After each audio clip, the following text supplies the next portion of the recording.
Hello, and welcome back to the Bible.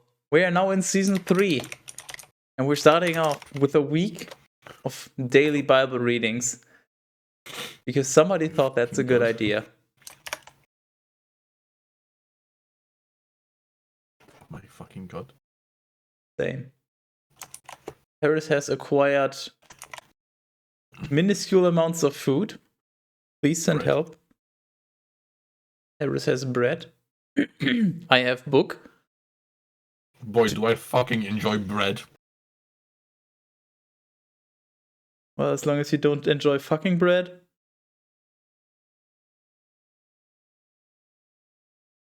I mean, why the fuck am I still hearing this fucking stream? Fuck off.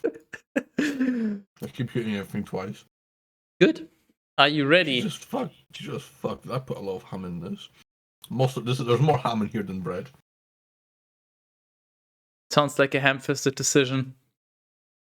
Because you fisted that bread with ham. Hello, Ivan. I'm so glad you joined us at this exact moment. Metal, Leute. Yeah, I like metal. What? I have no fucking clue what that means.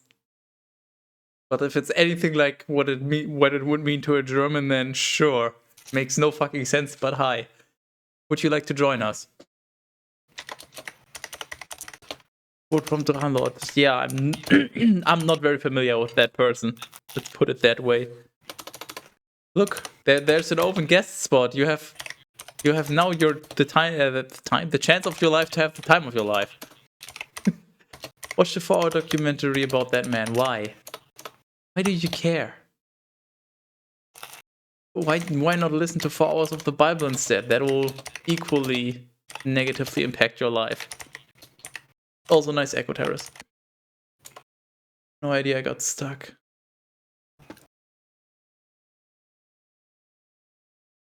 Well, I'm gonna need your full attention, Terrace, because I totally remember all of the rules.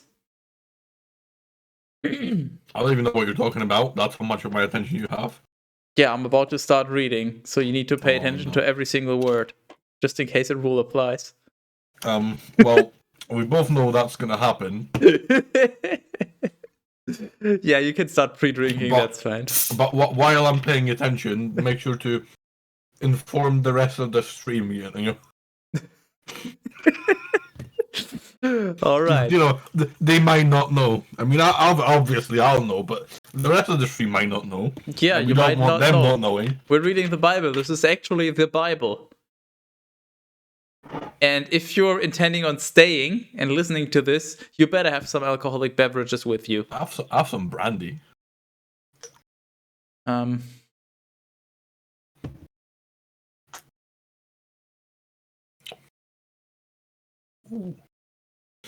Okay, I think it's enough stalling.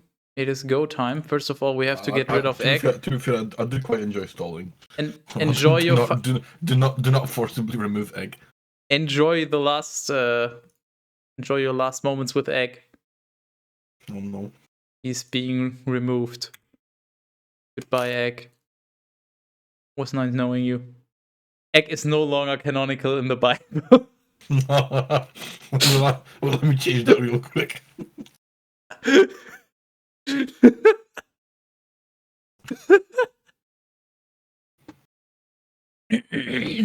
One Samuel 22. And they reported to David, saying, Behold. Oh, son of a bitch, that was a fucking quick one. The Philistines are fighting against Keilah, and they are plundering the grain stores.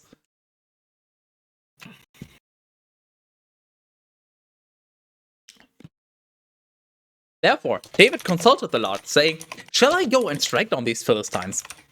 And the Lord said to David, Son of a fuck. We got plenty Let me finish my fucking baguette. Well, fuck, and I will not be denied. You do not get a break from this.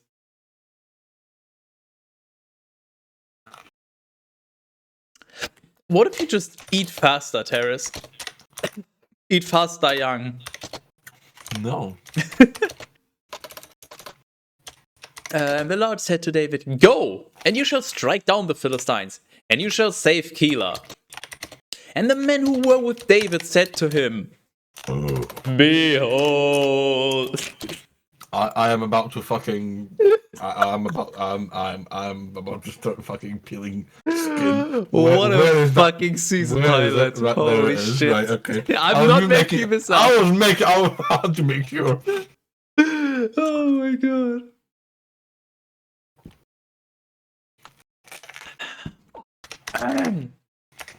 We continue in fear here in Judea. How much more so if we go into Keilah against the troops of the Philistines? Therefore, David consulted the Lord again. And responding, he said to him, that's the Lord saying to David. Harris. What? I highlighted something. Son of a bitch. I'm pretty sure that means... Yep. We are 4 for 4. I can't believe you've done this. There's literally been a Q in every single verse so far. That is mad impressive. Rise up and go into Keilah, for I will deliver the Philistines into your hand. Therefore, David and his men went into Keilah, and they fought against the Philistines. And they took away their cattle, and they struck them with a great slaughter. And David saved the inhabitants of Keilah.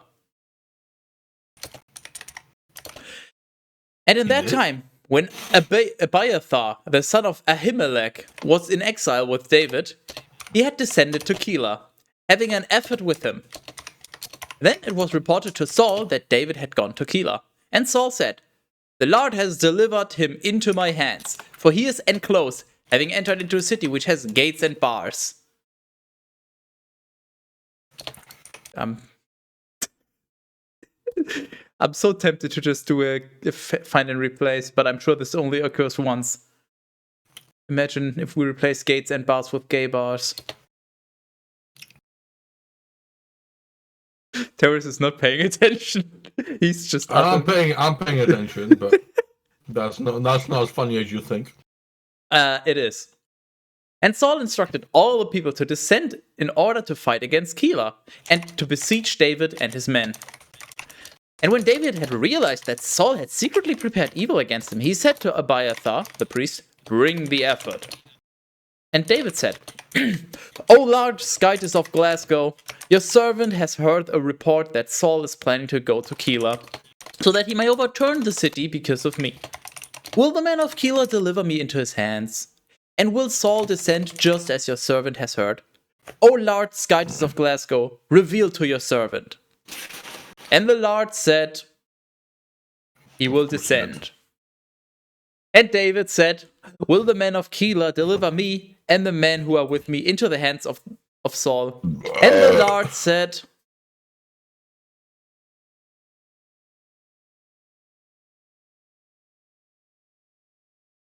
They will deliver you. Therefore, David and his men of about 600 rose up, and departing from Keilah, they wandered here and there aimlessly. And it was reported to Saul that David had fled from Keilah and was saved. For this reason, he chose not to go out. Then David stayed in the desert in very strong places. And he stayed on a mount in the wilderness of Ziph, on a shady mount. Nevertheless, Saul was seeking him every day, but the Lord did not deliver him into his hands. And David saw that Saul had gone out, so that he might seek his life. Now David was in the desert of Ziph, in the woods. Wait, what? Huh? What? There's a desert in the woods. Nice. They fit an entire. They fit an entire desert in the woods. That's not how deserts work, is it? I'm sure there's some kind of pun related to deserting, but I can't think of it. So yeah, this is how deserts worked. They work differently these days, but back in the days, yeah, you could put a desert in the woods. Whatever that means. Jonathan, the son of Saul, rose up and went to David in the woods, and he strengthened his hands in Scytus. And he said to him, "Do not be afraid, for the hand of my daddy Saul will not find you, and you shall reign over Glasgow. And I will be second to you, and even my daddy knows this." Therefore they both struck a pact before the lodge, and David stayed in the woods, but Jonathan returned to his house. Then the Ziphites ascended to Saul at Gibeah, saying, "Behold, is not David hidden with us in very secure places in the woods on the hill of Hachilah, which is to the right of the desert?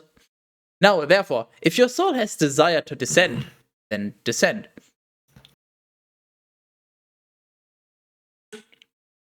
Then it will be for us to deliver him into the hands of the king. And Saul said, "You have been blessed by the Lord, for you have grieved for my situation. Therefore, I beg you, go forth and prepare Fuck off. and prepare diligently and act carefully. And consider the place where his foot may be, and who may have seen him there. For he thinks, concerning me, that I craftily planned treachery against him. Consider and seek out all his hiding places in which he may be concealed, and return to me with certainty about the matter, so that I may go with you. But if he would even press himself into the earth, I will search him out, amid all the thousands of Judah." By the way, Terrace, if you're bored, there's plenty of graphics work to be done. Wink, wink. Hello, Yeah, Cat Peasant. I very much plan to do it this week. Hello, me. Hello, me. I know, a very cheesy greeting. And, rising up, they went to Ziph before Saul. But David and his men were in the desert of Maon, in the plain to the right of Jeshimon. Dude, I love Jeshimon. That's one of my favorite Digimons. Then Saul and his allies went to seek him, and this was reported to David. And immediately he descended to the rock, who is canon in the Bible. In case you didn't know, they just misspelled him. But yeah, he descended to the rock, and he the rock. Well, just the rock. Okay.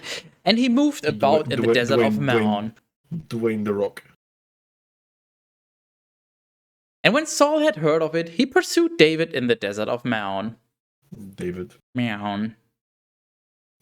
And Saul went to one side of the mountain, but David and his men were on the other side of the mountain. Then David was despairing that he would be able to escape from the face of Saul. And Saul... I think you're a bit rusty with your reading, Skydus. What? You're tripping up over some words a bit more than you usually do. Maybe? Or you're just already too drunk for this. Yes. And Saul I know I am, because I had a few beers before we started. Once again, entirely forgetting we're doing this. Because I'm very well prepared. And Saul and his men enclosed David and his men in the manner of a crown, so that they might capture them. How the fuck do you enclose someone in the manner of a crown? What does that even mean? You make them king? ? You form a crown and then you enclose on them? Seems like a very stupid formation, so I don't know.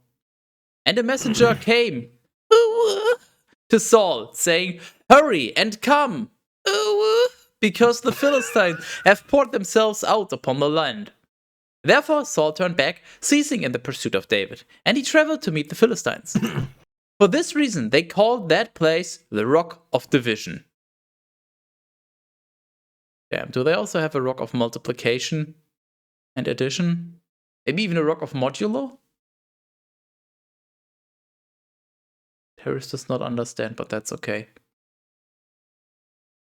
Yeah. I don't know what you're talking about. That's okay. You're not a programmer. You don't need to know what modulo is. Programmer. I've done some programming, right? No. Your mom? About it. No, she sucks. Not even the good kind. What have you done? Would you like to share it with the class? What have you done? I'm confused. Rock off What are you off. confused about? If you divide the rock, it will be bouldered by it. Eh. Funny. Are you ready No, for the next chapter? I'm not. Good. At least you think you're ready. I mean, you're not gonna be, but at least you think you are.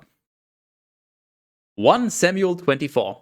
Then David ascended from there, and he lived in very secure places in Engedi? Are you ready, kids?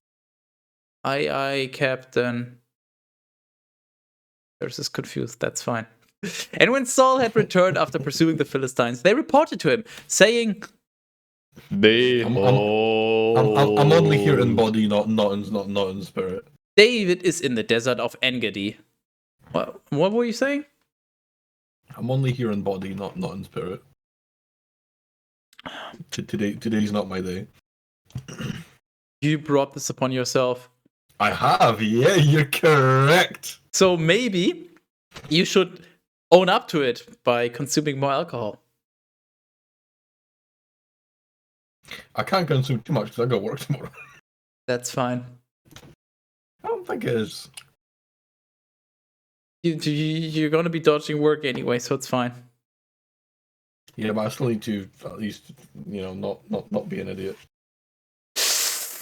I've still got meetings and shit to go to. I thought the spirits enter terrace through the mouth. Hence, if we're talking about the evening or the night spirits. Therefore, Saul, taking 3,000 elect men from all of Glasgow, traveled in order to search for David and his men, even upon the most broken rocks, which are passable only to mountain goats. And he arrived at the 3 sheepfolds which presented themselves along the way. And a cave was in that place, which Saul entered, so that he might ease his bowels. But David and his men were hiding in the interior part of the cave. And the servants of David said to him, Behold, the day about which the Lord said to you... Wait, I got an emergency wine that's conveniently on my desk, so that's why.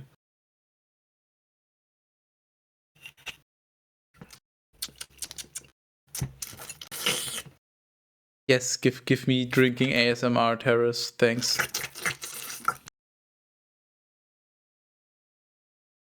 About which the Lord said to you, I will deliver your enemy to you, so that you may do to him as it will be pleasing in your eyes.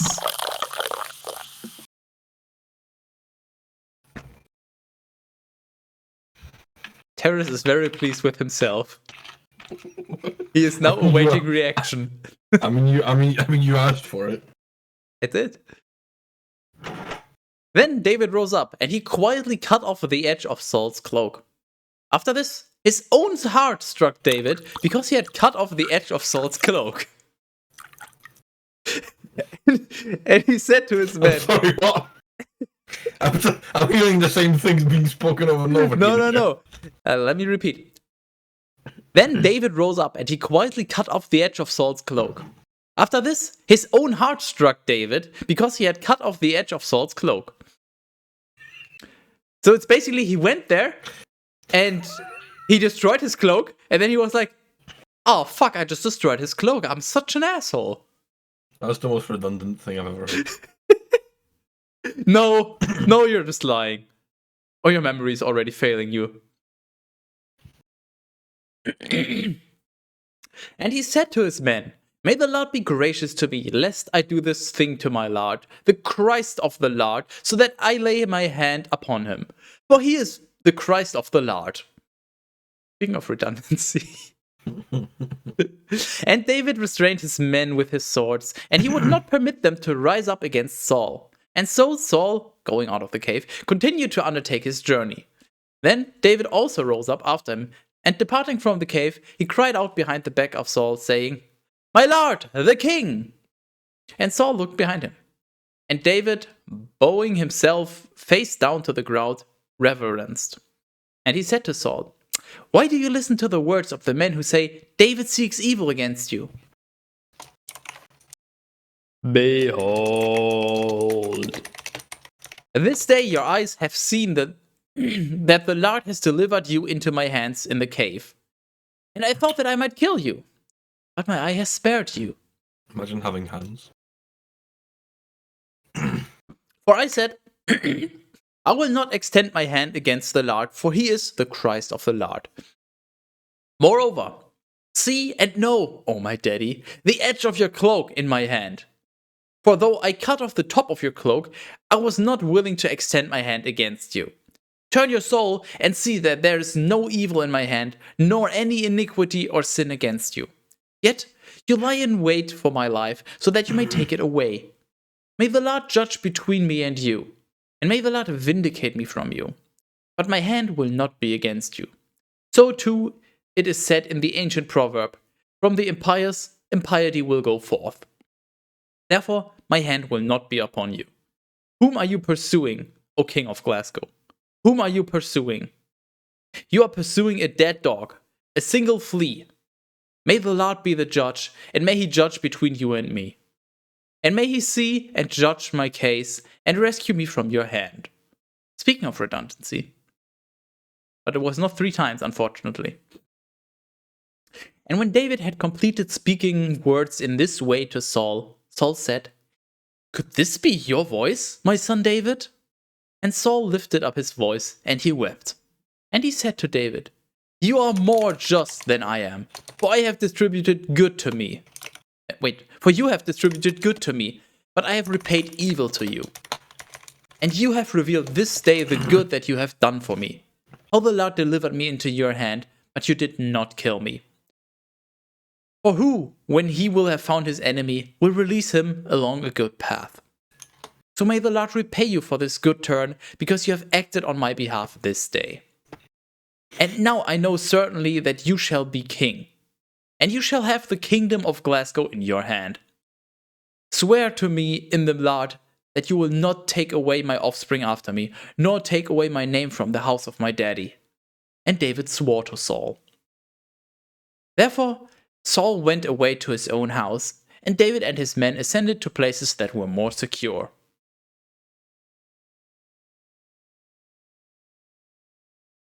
They were? Sure. For what reason? They installed antivirus software. Oh, wonderful.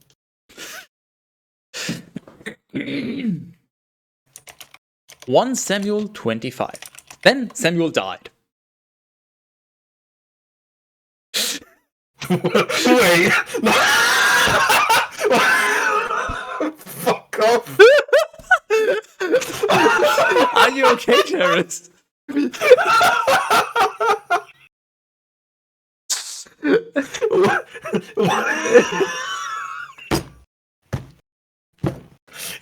Is this what you paused for so long? When was the last time Samuel was even mentioned? And now it's just, oh yeah, Samuel dead. Yeah, when was Samuel last mentioned? That's a good question. Months ago. Hello, Stash. What did I just miss? A very important character dying because, well, in the most biblical way possible. You stumbled into the Bible. Just stick around and see what you're in for, because you're in for a treat, a treatment for intelligence. Because you will be much more stupid after you're done with this. Okay, let's not having any IQ. Let's try this again. Yeah, Mr. Smash the bottle on your head. 129, 120. Shut up. Let's try again. 1 Samuel 25. Then Samuel died. And all of Glasgow gathered together. Still can't do it. Oh yeah, that's fine. I've got time. 1 Samuel 25. Then Samuel died. And all of...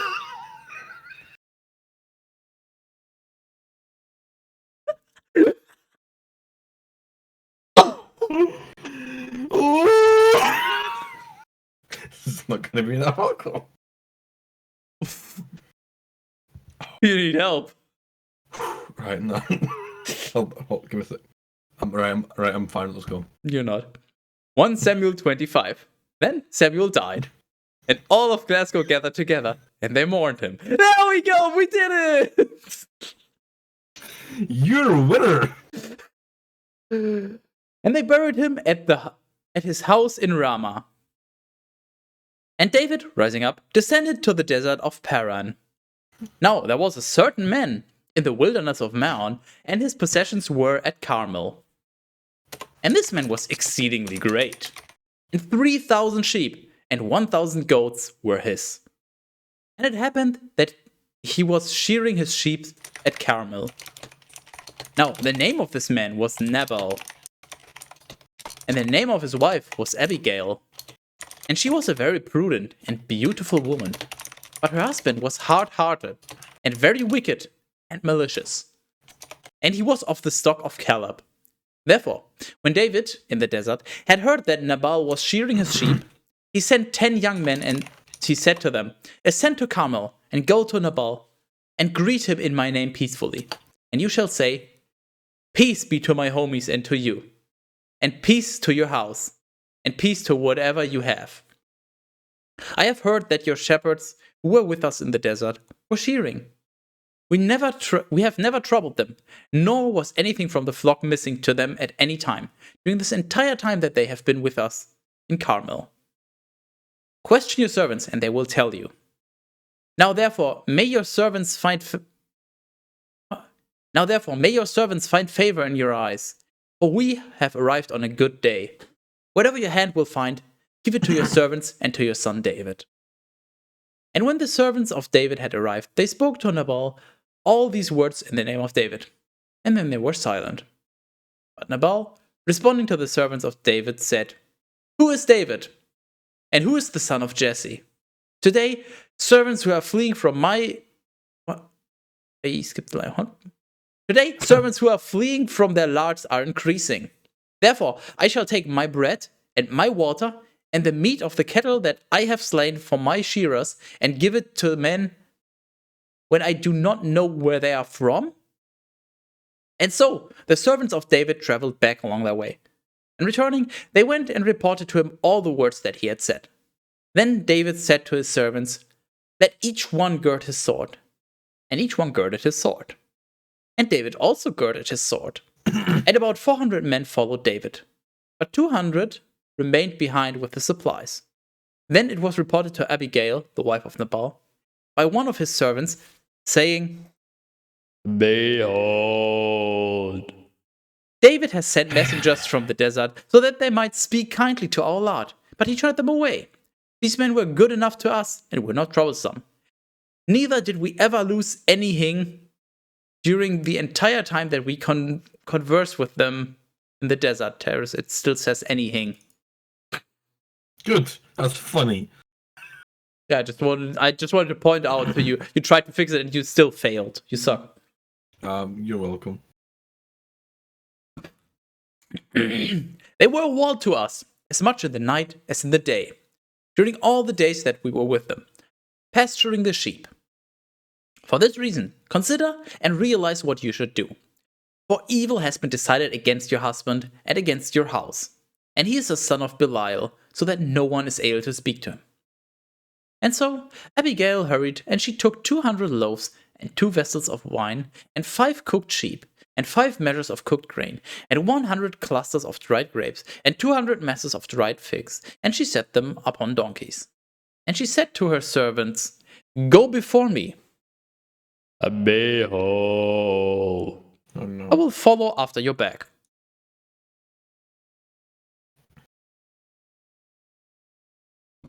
But she did not reveal it to her husband Nabal. And when she had climbed on a donkey and was descending to the base of the mountain, David and his men were descending to meet her.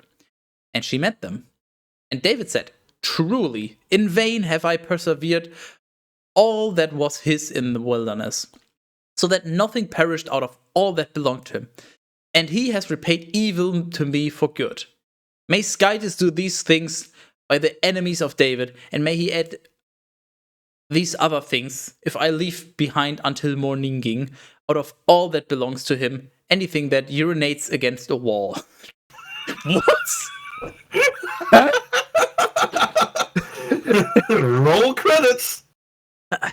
May Skytis do these things by the enemies of David, and may he add these other things if I leave behind until morning out of all that belongs to him, anything that urinates against the wall. Huh? Yeah, exactly. Funny. That's what I'm saying. Huh?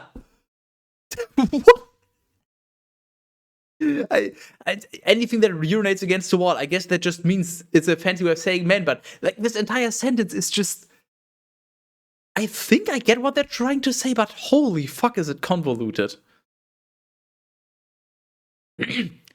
Then, when Abigail had seen David, she hurried and descended from the donkey, and she fell upon her face before David, and she reverenced on the ground. And she fell at his feet, and she said, May this iniquity be upon me, my lord. I beg you, let your handmaid speak to your ears, and listen to the words of your servant. Let not my lord, the king, I beseech you, set his heart upon this iniquitous man Nabal. For in accord with his name, he is senseless, and foolishness is with him. But I, your handmaid, did not see your servants, my lord, whom you had sent. Now therefore, my lord, as your soul lives, and as the Lord lives, who has kept your hand to yourself, and has prevented you from coming to blood, Ubu, now let your enemies be like Nabal, like all those who are seeking evil for my lord. Because of this, accept this blessing which your handmaid has brought to you, my lord, and give it to the young men who follow you, my lord. Forgive the iniquity of your handmaid, for the Lord will surely make you, my lord, a faithful house, because you, my lord, fight the battles of the Lord. Therefore, let no evil be found in you. Wait, what? Let no evil be found in you all the days of your life. For if a man at any time will rise up, pursuing you and seeking your life, the life of my Lord will be preserved, as if in the sheaf of the living, with the Lord your Skytis. But the lives of your enemies will be spun around, as if with the force of a whirling sling. Therefore, when the Lord will have done for you, my lord, all the goodness that he has spoken about you, and when he will have appointed you as leader over Glasgow, this will not be for you a regret or a scruple of the heart, my lord, that you had shed innocent blood or had taken revenge for yourself. And when the Lord will have done well for my lord, you shall remember your handmaid. Harris, I don't know how many times my lord was repeated, but that was more than 3 times back to back. At least 2 times, so that's at least 2 drinks.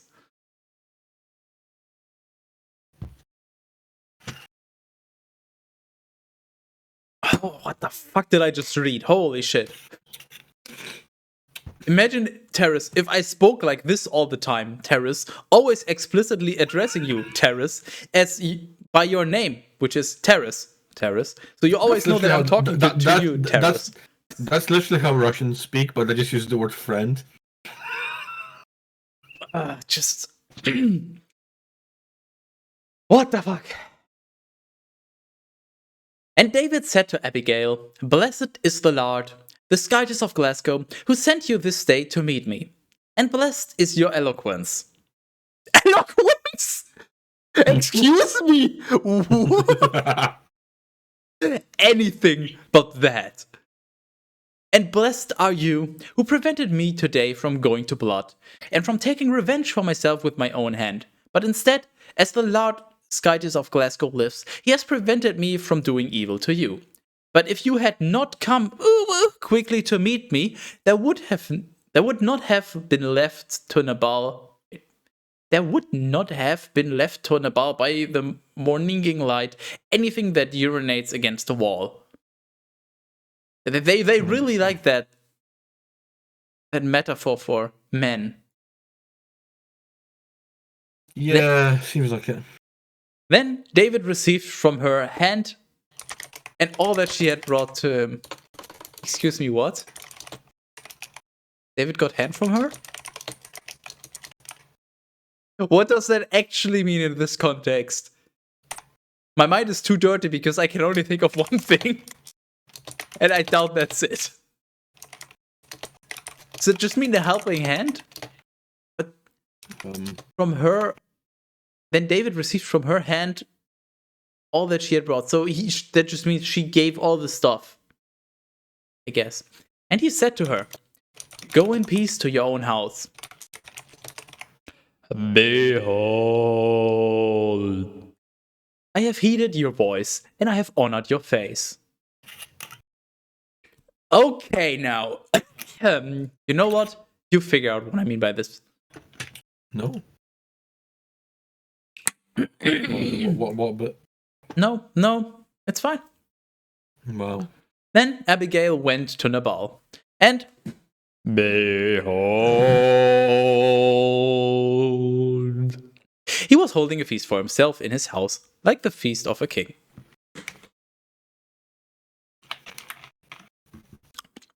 And the heart of Nabal was cheerful, for he was greatly inebriated. And she did not reveal a word to him, small or great, until morning. Then, at first light, when Nabal had digested his wine, his wife revealed to him these words, and his heart died within himself, and he became like a stone. So I'm guessing this means his heart turns to stone, so he just doesn't care? Or does this just mean he got rock hard? Because you could definitely take this both ways. Just like his wife will. Yes. I mean, what? And after 10 days had passed, Lot struck Nabal, and he died. Oh, wonderful. And when David had heard that Nabal was dead, he said, "Blessed is the Lord who has judged the case of my reproach at the hand of Nabal, and who has preserved his servant from evil, and the Lord has repaid the malice of Nabal upon his own head." Then David sent, and he spoke with Abigail, so that he might take her to himself as wife. And David's servants went to Abigail at Carmel, and they spoke to her, saying, "David has sent us to you, so that he might take you to himself as wife." And rising up, she reverenced, prone on the ground, and she said, "Behold, let your servant be a handmaid, to wash the feet of the servants of my lord."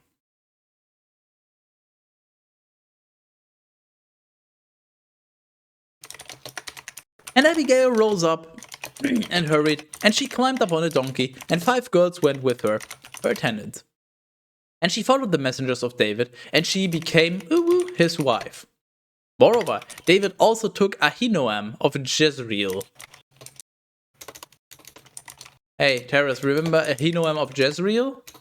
Oh, yeah, that guy. Yeah, we practically never stopped talking. We practically never stopped talking about him. Yeah, and both of them were his wives. I didn't know a guy can be a wife. Please elaborate, Terrace. Tell you what. Where? Right there. Right Oh, there. yeah, good. Ahinoam is a woman. Or at least identifies as... Whatever the fuck. Shut up. He has multiple wives. What? Yeah. Double dipping. Oh. Quite literally. Well, I mean, not at the same time, though. How would you know? Ever heard of a threesome?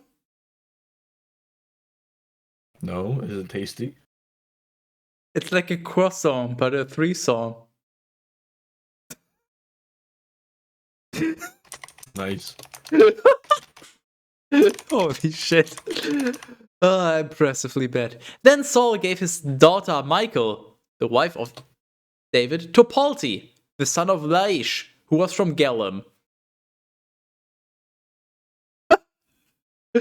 Progressive Bible, sure. Croissant. Oui. I mean, oui. Je peux parler français. Si, senor. Un temps du temps.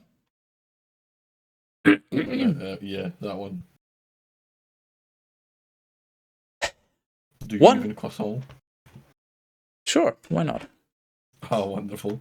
1 Samuel 26. And the Ziphites went to Saul at Gibeah, saying, "Behold, David is hidden in the hill of Hakilah, which is opposite the wilderness." How many cues have we had already? Holy shit, this is a jam-packed episode. Way too fucking many. This is going to be a short episode if it keeps going like this. True. And Saul rose up, and he descended into the desert of Ziph, and with him 3,000 elect men of Glasgow, so that he might seek David in the desert of Ziph. And Saul encamped at Gibeah on Hakilah, which was opposite the wilderness on the way. But David was living in the desert. Then, seeing that Saul had arrived after him in the wilderness, he sent explorers, and he learned that he certainly had arrived in that place. And David rose up secretly, and he went to the place where Saul was. And when he had seen the place where Saul was sleeping, and Abner, the son of Ner... Really? You call it the leader of his military, and Saul sleeping in a tent, and the remainder of the common people all around him.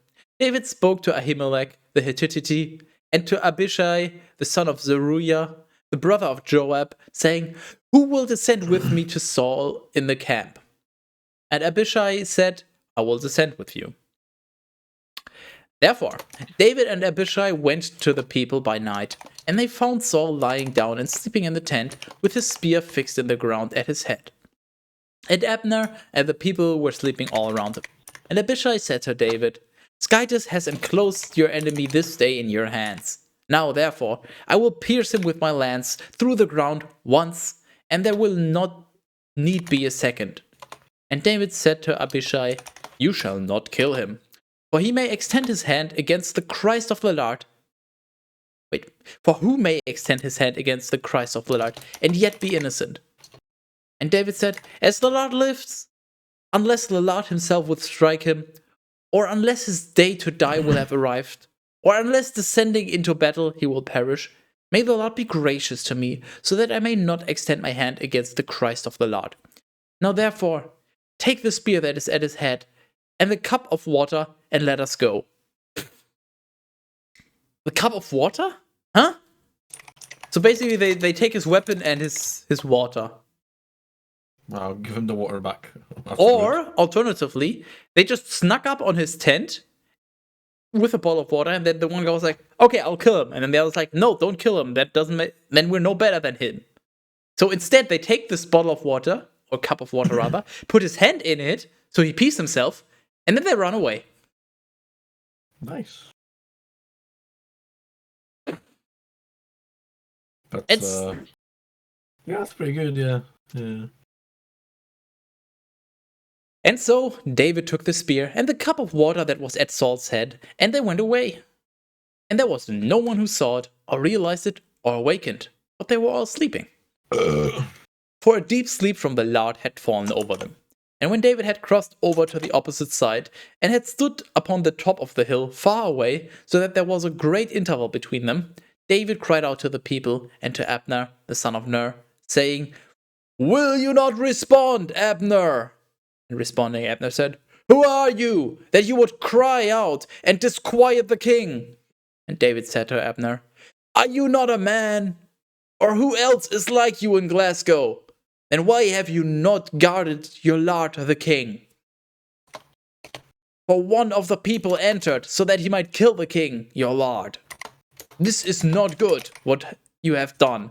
As the Lord lives, you are sons of death with one F, because you have not guarded your Lord, the Christ of the Lord. Now therefore, where is the king's spear, and where is the cup of water that was at his head?" So they see they're just mocking them. They're like, "Haha, we could have killed you, but we didn't. Or rather, killed your king, but we didn't. You suck." Classic. And then Saul recognized the voice of David, and he said, "Is this not your voice, my son David?" And David said, "It is my voice, my lord the king." That is. And he said, "For what reason has my lord pursued his servant? What have I done? Or what evil is there in my hand? Now listen, now therefore listen, I beg you, my lord the king, to the words of your servant. If the Lord has stirred you up against me, let him make the sacrifice fragrant. But if the sons of men have done so, they are accursed in the sight of the Lord, who has cast me out this day, so that I would not live within the inheritance of the Lord, saying, 'Go, serve strange Skytis.' And now, let my blood be poured out upon the earth. Wait. Oh, okay, yeah. Okay. And now let my blood be poured out upon the earth before the Lord, for the king of Glasgow has gone out, so that he might seek a flea, just as the partridge is pursued amid the mountains. And Saul said, I have sinned. Return, my son David, for I will never again do evil to you, because my life has been precious in your eyes this day. For it is apparent that I have acted senselessly and have been ignorant of very many things. And responding, David said, Behold, No, he's the beholding king's again. spear. Oh. Let one of the servants of the king cross over and take it, and the Lord will repay each one according to his justice and faith. For the Lord has delivered you this day into my hand, but I was not willing to extend my hand against the Christ of the Lord. They really like the phrase Christ of the Lord in this book, don't they? Oh, yeah, it seems like it. Yeah, Just as your soul has been I'm already bored of it. That's how often we hear it. just as your soul has been magnified this day in my eyes, so let my soul be magnified in the eyes of the Lord, and may he free me from all distress.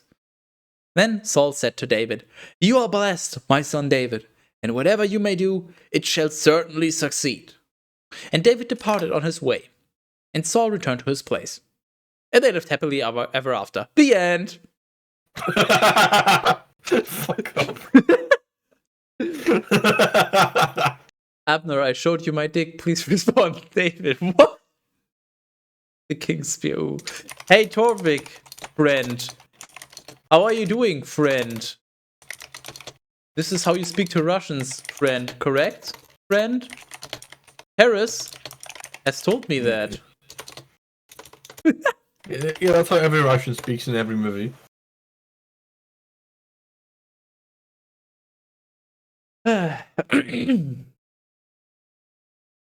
One Samuel 27. And David said in his heart, At some time I will one day fall into the hands of Saul.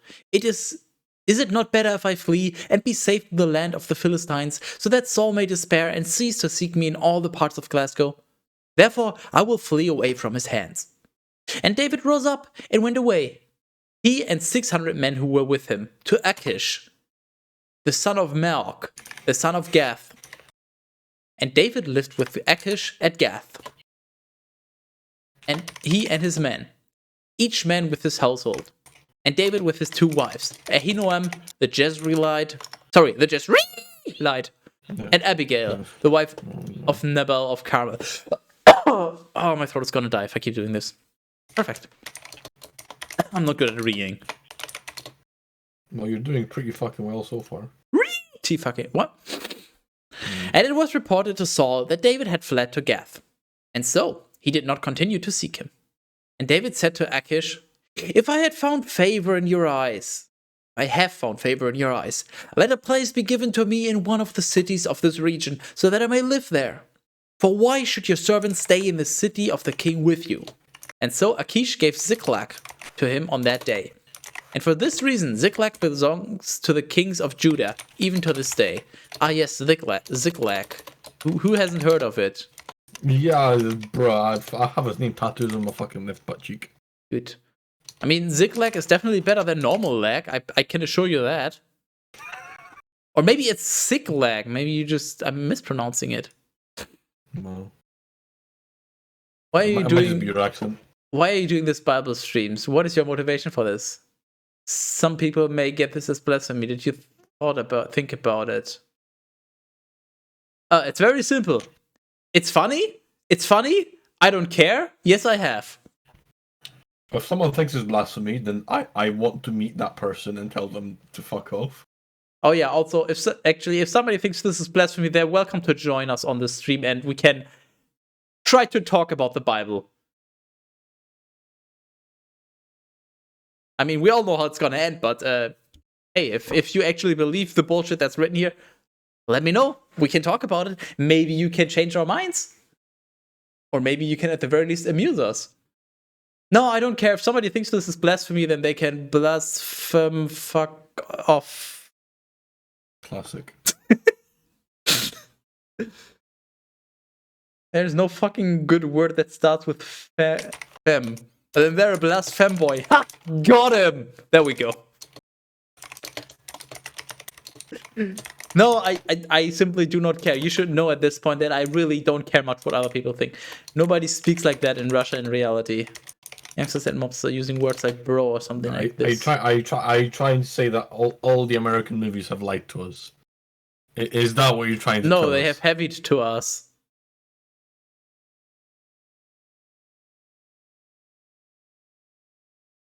Have you at least looked at the stream title already? I haven't actually. Well, maybe you should, because that might make you understand a thing or two. Oh, thanks, very cool.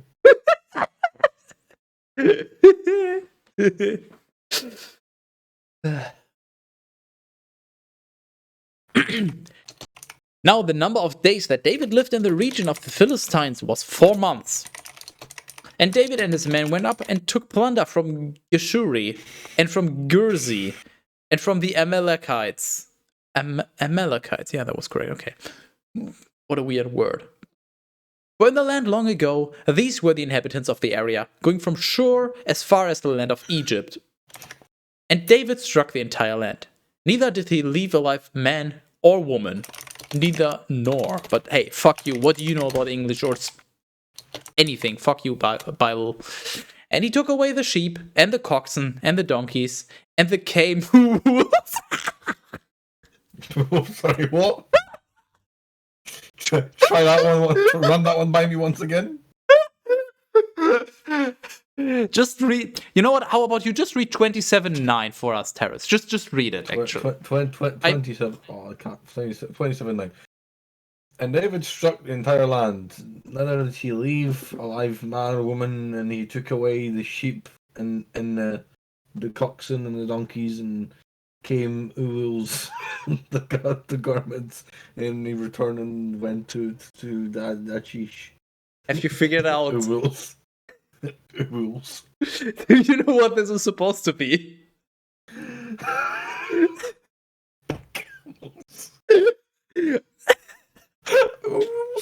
I have a new favorite animal now. That's actually fucking brilliant.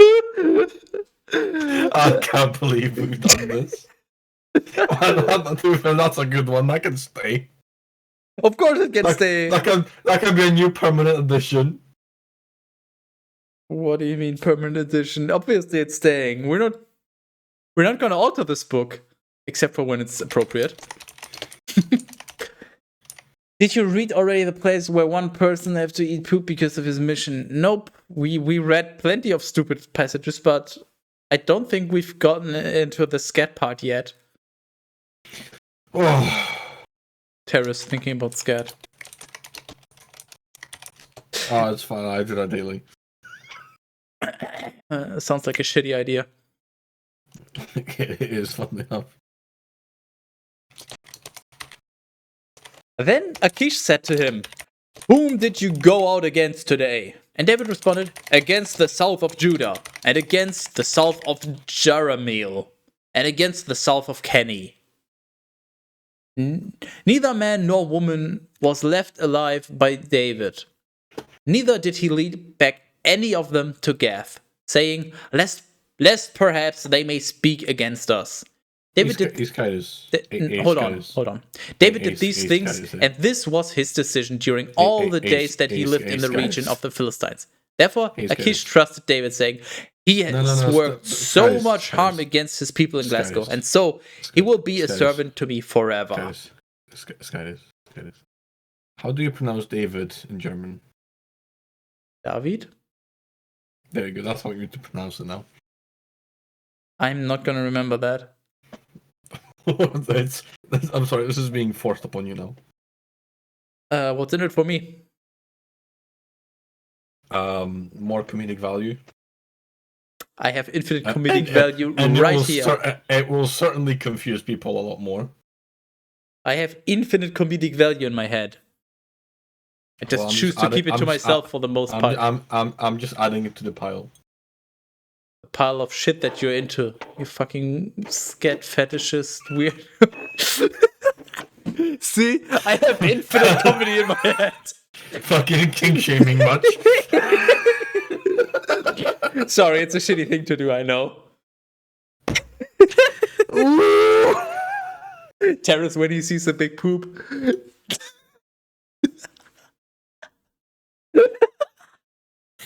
Oh, I'm just done now. I'm finished. I am complete. Hello, I thought you were UK, not Finnish.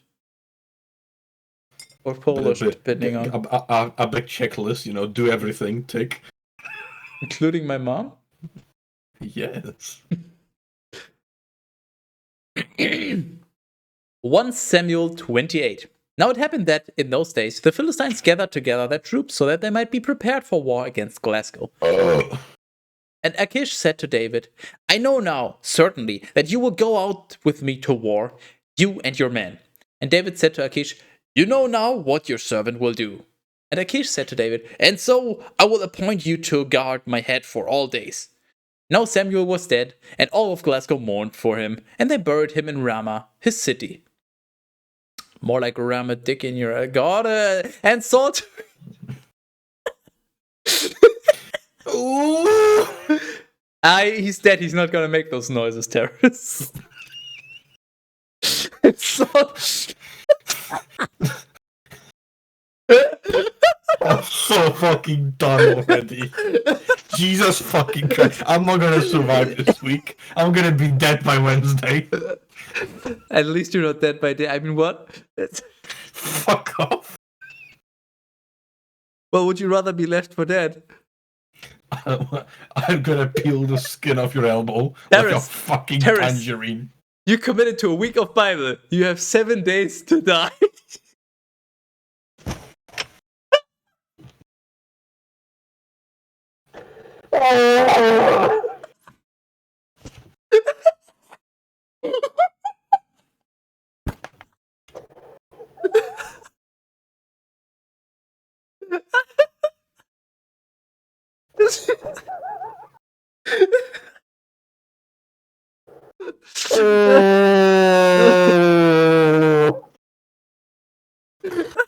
This is exactly why we can't be friends anymore. I have peaked officially. You are officially done. That's it. You can't go any higher. You're done. It is day one, and I have peaked. You need to fucking retire from comedy right now. Oh, it hurts. This idea is backed by popular demand. Fuck. Oh. Okay, You actual fucking madman. And here I was thinking Sky was limit. But no. this is where you would put some reference to the 7 Days to Die clip, but I'm too lazy, so Cat Peasant's just gonna redeem it because he knows what I'm talking about, and then he thinks it's funny, but it's not. Where the fuck was I? I don't want you to find that out. Just give up already. Aha! And Saul took away the Magi and soothsayers from the land. And the Philistines gathered together, and they arrived and made camp at Shunem. Shunem? Fuck off. It literally is called Shunem. You can't even tell me to fuck off. Yeah, you don't have to immediately try and make a joke out of it. It literally is called Shunem. The entire war does not fucking revolve around you. Excuse me. You're wrong. I am the Lartioscitus. Yeah, wrong. Then Saul also gathered all of Glasgow, and he arrived at Gilboa. And Saul saw the camp of the Philistines, and he was afraid, and his heart was exceedingly terrified. And he consulted the Lord, but he did not respond to him, neither by dreams, nor by priests, nor by prophets, nor by phone. And Saul said to his servants, seek for me a woman having a divining spirit, and I will go to her and consult through her. Brilliant. What if we replace divining with dining? And his servants said to him, there is a woman having a divining spirit at Endor. Endorphin rush ensues. Therefore, he changed his usual appearance and he put on other clothes. Ooh, getting the fancy business attire out. Hello, Miso, better call Saul. No, if you do that, you'll probably just die. And he went, and 2 men with him. And they came, to the woman by night. And he said to her, divine for me by your divining spirits, and raise up for me whomever I will tell you. And the woman said to him, behold, you know how much Saul has done, and how he has wiped away the magi and soothsayers from the land. Why then do you set a trap for my life, so that it will be put to death with 1 F? Just a singular F. Can't wait for the death with 2 F. That must be painful though. And That's a lot Saul, of F's, my boy. and Saul swore to her by the Lord, saying, as the Lord lives, nothing evil will befall you because of this matter. And the woman said to him, whom shall I raise up for you? And he said, raise up for me Samuel. And when the woman had seen Samuel, she cried out with a loud voice, and she said to Saul, why have you afflicted me? For you are Saul. And the king said to her, do not be afraid. What have you seen? And the woman said to Saul, I saw skytises ascending from the earth. And he said to her, what appearance does he have? And she said, an old man ascends, and he is clothed in a cloak. And Saul understood that it was Samuel. And he bowed himself upon his face on the ground, and he reverenced. But Samuel's dead. No! Did you not pay attention? Let me repeat. Hold on, I need to find it. Whom shall I raise up for you? And he said, raise up for me Samuel. So he's being raised from the dead. Yes. Let me hear. He's a zombie. Woman confirmed. is reviving Samuel. There you go. Reviving is canon in the Bible. Nice. Can we revive my dead cat now? No, but I could maybe try to revive your lil fucking will to live. Oh, that's beyond dead, my boy. That's a gunner right there. No, you are beyond dead.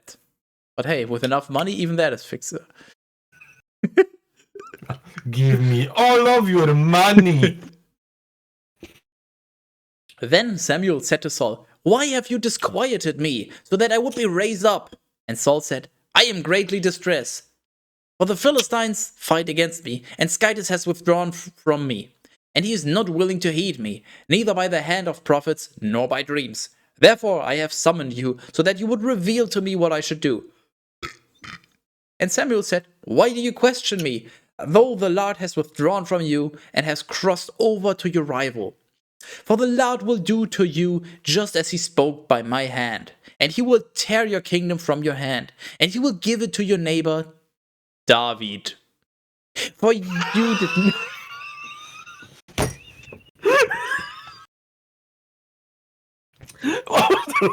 Pause before it.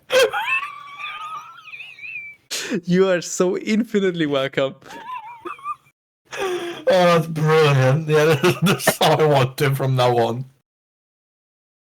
For you did not obey the voice of the Lord, and you did not carry out the wrath of his fury upon Amalek. For this reason, the Lord has done to you what you are enduring this day. And the Lord also will give Glasgow into the hands of the Philistines along with you. Why are you speaking like this? And then tomorrow you and your sons will be with me. But the Lord will also deliver the camp of Glasgow into the hands of the Philistine. Because I've decided that whenever I'm quoting somebody, that I'm going to use a slightly different voice, so people actually know when it's just the Bible and when it's somebody in the Bible speaking directly. Well, But I just pick a random voice, kind of whatever I'm feeling like, whenever. You're a little bit late with that idea. No, this is a new feature of Season 3. We didn't have the budget for that before. We need a Bible changelog.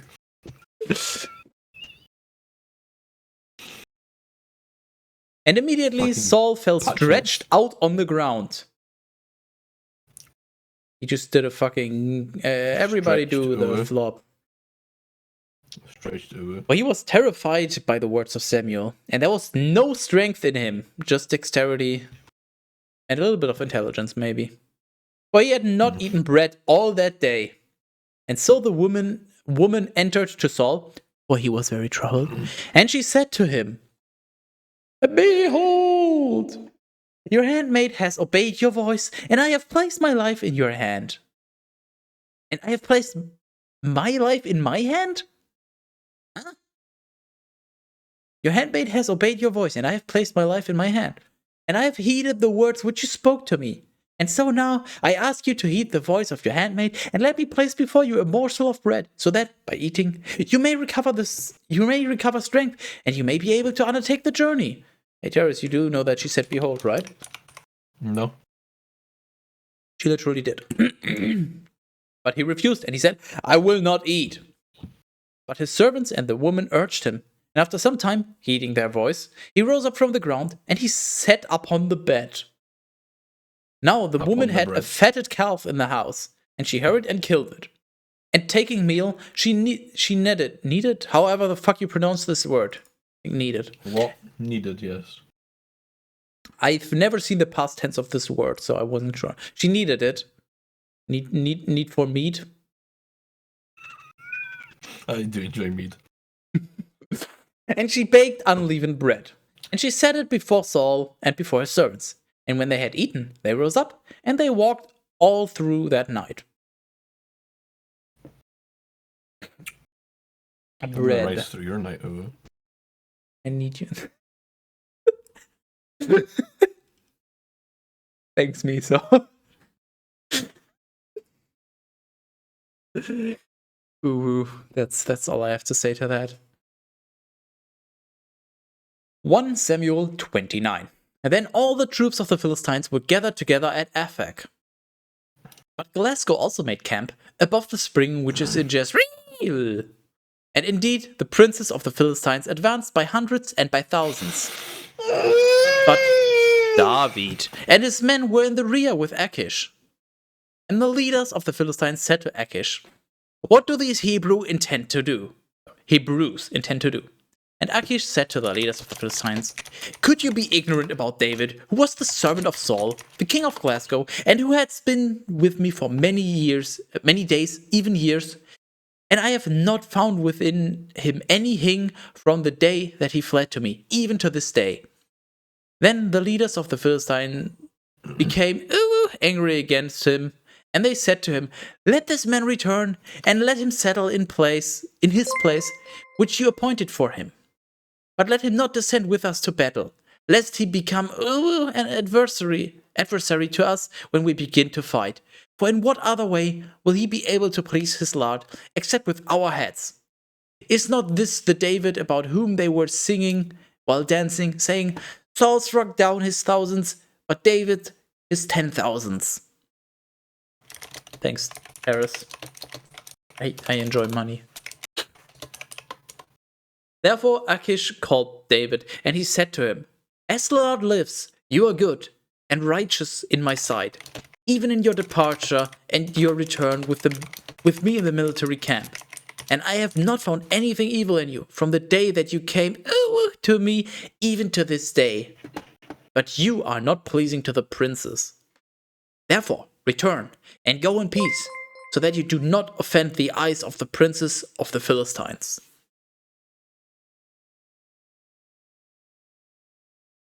Would you like to say something, Terrace? No, I wouldn't actually. And David said to Achish, But what have I done? Or what have you found in me, your servant, from the day that I was in your sight to this day, so that I may not go out and fight against the enemies of my lord, the king? And in response, Achish said to David, I know that you are good in my sight, like an angle of scythes. But the leaders of the Philistines have said, He shall not go up with us to the battle. And so, rising up in the morning, you and the servants of your Lord who came with you, and when you have risen up in the night, as it begins to be light, go forth. And so David rose up in the night, he and his men, so that they might set out in the morning. and they returned to the land of the Philistines. But the Philistines descended to Jezreel. Dedication. Wow. What do you mean? We've only been doing this for 85-ish hours in total. Only. Onlybible.com. What? 1 Samuel 30. And when David and his men had arrived at Ziklag on the third day, the Amalekites had made an attack on the south side against Ziklag. And they had struck Ziklag and burned it with fire. And they had led the women in it away as captives, from the small to the great. They had not killed anyone, but they led them away with them. And then they traveled on their journey. Therefore, when David and his men had arrived at the city, they found it burned with fire. And had found it burned with fire, and that their wives and their sons and daughters had been led away as captives. David and the people who were with him lifted up their voices, and they mourned until the tears in them failed.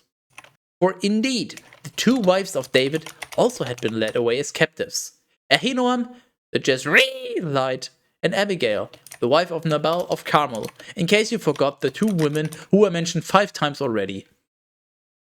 And David, those ones. And David was greatly saddened, and the people were willing to stone him, because the soul of every man was bitter over his sons and daughters. But David was strengthened by the Lord his guidance. The Bible calls it something else than dedication, but I can't remember the word. Stupid?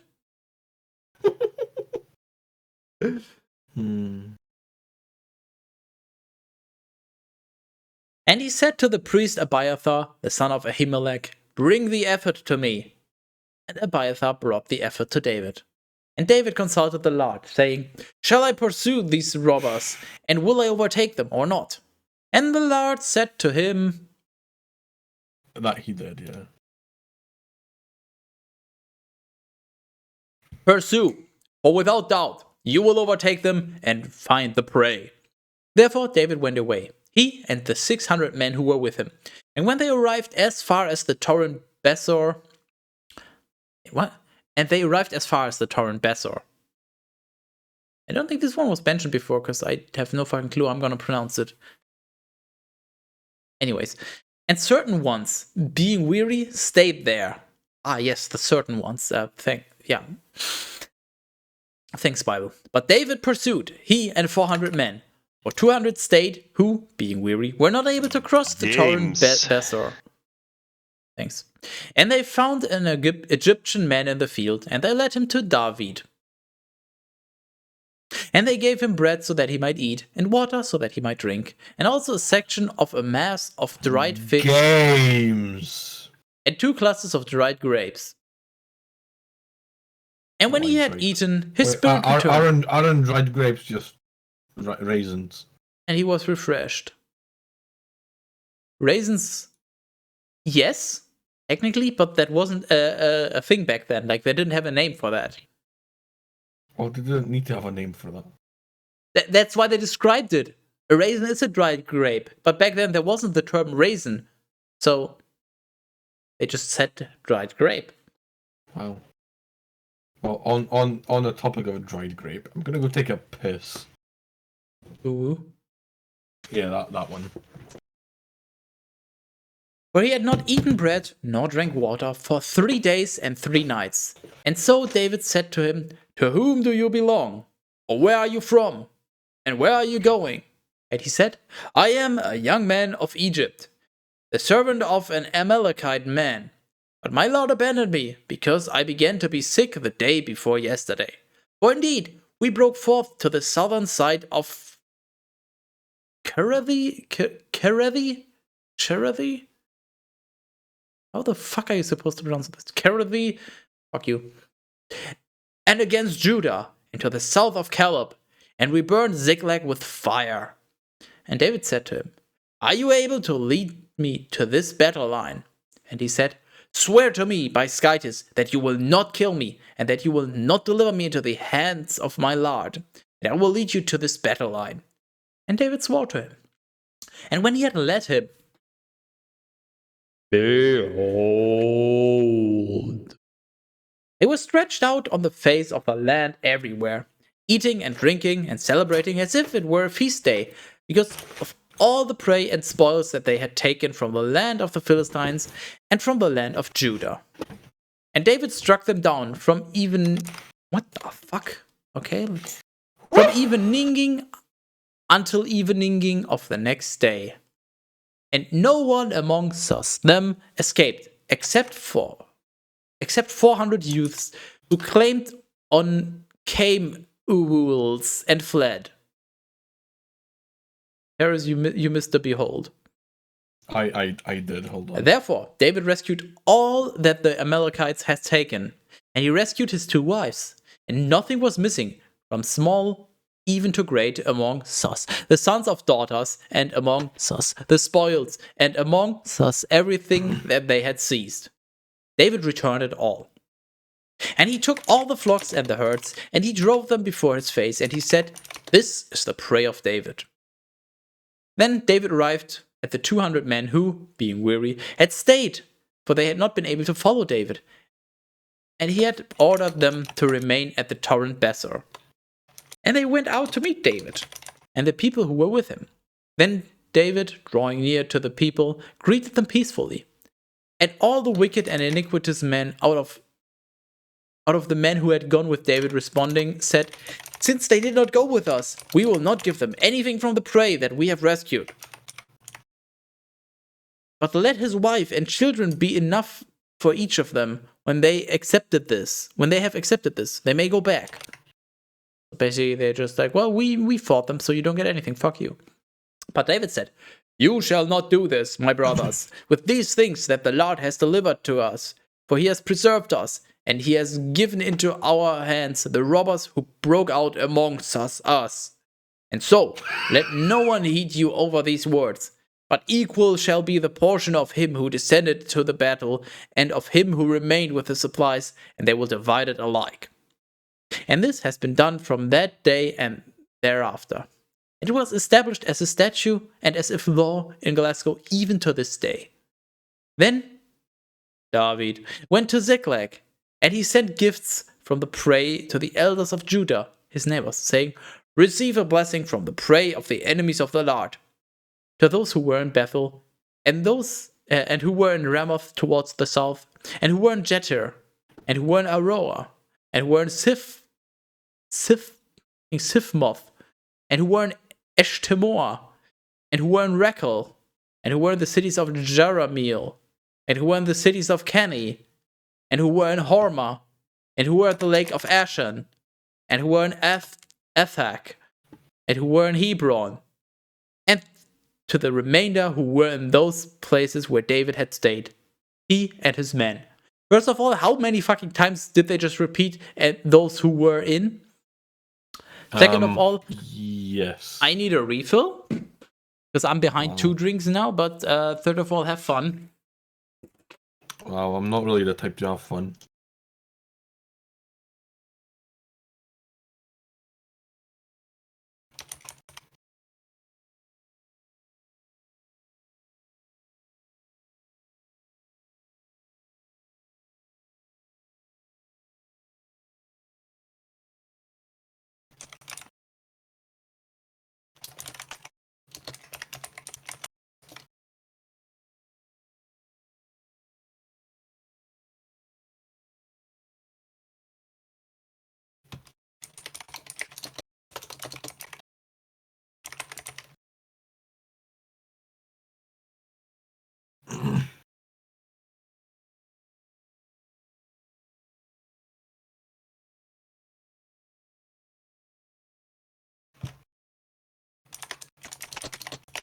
I'm not actually here, don't mind me. Just wait for Skydus to come back and, do that thing where he entertains you people. Because I'm not having a day. Like, I'm not having a day. I'm also trying to type a message and my brain is I'm just blank.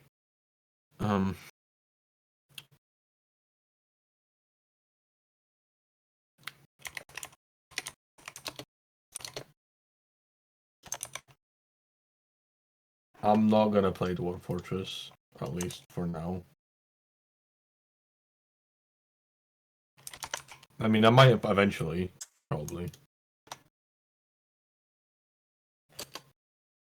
They didn't I'm have a not word actually for gonna. grammar back then. Grade 8. Had to play some Dwarf Fortress. Yeah. Do it, I dare you. Wow. I might play some Minesweeper. That's a classic.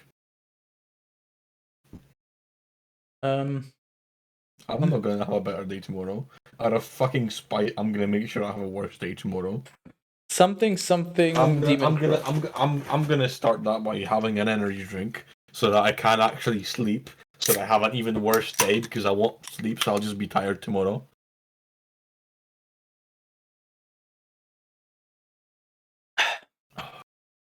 Oh, fuck you, Miso in particular. I'm not spiteful at all. I don't know what you're talking about. He's not spiteful, he's just bored and doing this for entertainment. For his own entertainment. Not for yours, he doesn't care.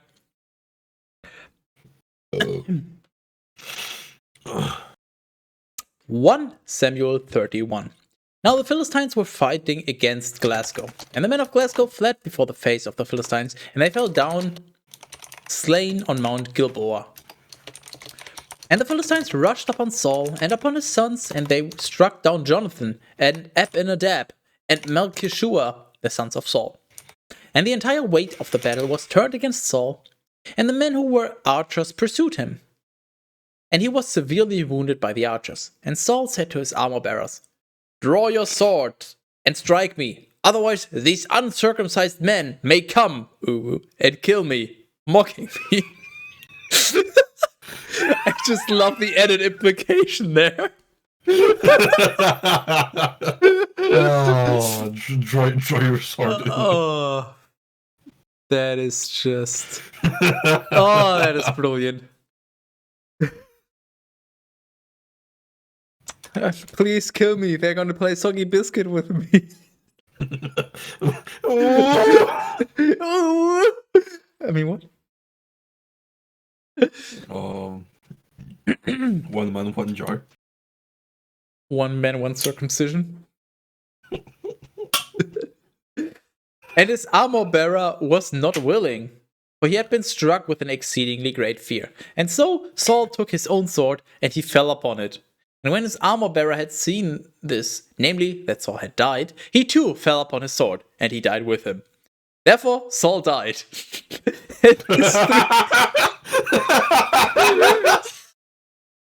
My fucking god! Saul died, and then his servant killed him. And therefore Saul died. Fuck off. You can't even... I mean, you clearly can make this up, but I can't. Oh my god. Therefore Saul died, and his 3 sons, and his armor bearer, and all his men on the same day together. Then, seeing that the men of the Glasgowites had fled, and that Saul had died with his sons, the men of Glasgow who were across the valley or beyond the Jordan abandoned their cities. And then he fled. And the Philistines went and lived there. Then, when the next day arrived, the Philistines came so that they might despoil the slain. They found Saul and his 3 sons lying on Mount Gilboa, and they cut off the head of Saul, and they despoiled him of the armor, and they sent it into the land of the Philistines all around, so that it might be announced in the temples of the idols and among their people. And they placed his armor in the temple of Ashtaroth, but his body they suspended. What the fuck? Disbanded? Huh? But his body they suspended on the wall of Bethshan. And when the inhabitants of Jabesh Gilead had heard all that the Philistines had done to Saul, all the most valiant men rose up, and they walked all night, and they took the body of Saul and the bodies of his sons from the wall of Bethshan. And they went to Jabesh Gilead, and they buried them there. And they took their bones, and they buried them in the forest of Jabesh, and they fasted for 7 days. Wait, what? Hold on. They took the body of Saul and the bodies of his sons. They went to Jabesh Gilead, and they burned them there. Oh, burn, I misremembered that as buried. Okay, that makes sense. And then they buried the bones. Okay. Terrace. Yes. This concludes the first book of Samuel. That's very unfortunate. It is time to do the thing. It is time to do the thing. Let me grab the thing. This will be interesting because I don't remember a single thing that happened. I mean, basically same. I remember nothing. Right, Samuel 1 overall. Overall, I mean, I didn't hate it. I didn't like it. Okay, here's the thing. So today was quite good, I will say. Partly because of myself, but overall it wasn't that bad. There were quite a few funny parts, and wasn't. Hold on, let me actually check sessions. I'm pretty sure Wrath was when we had Uncultivated on. So was Samuel when we had Danaxor on, which is with the whole trees thing? Remember the trees trying to find a new king? And then the trees went to the fig tree and they were like, rule over us. And the fig tree is like, fuck you.